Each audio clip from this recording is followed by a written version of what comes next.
Hello everyone, welcome back to the channel. In this video I'm going to walk you through an easy guide on how to create product bundle in Payhip. So here's a simple and a straightforward guide on how you can simply create a product bundle in Payhip. So the first thing to do is to log into your browser, then type in www.payhip.com, then from there sign into your account. And also, if you have the mobile app on your device, just sign up using your account credentials using the mobile app.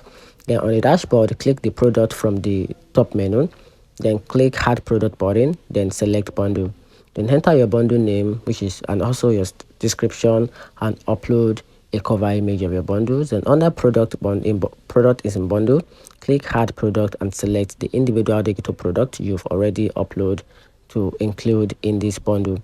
Then set a price for the bundle or make it a free. Then once that is done, click add product to publish your bundle to your store. And here's a quick important note: bundle automatically grant access to all included products after purchases, so customers receive individual download links for each product. So you can also add discount code or customize the bundle page for your store, and that's it. So if you find the video helpful, if you did, turn on the notification button and subscribe for more. Thanks.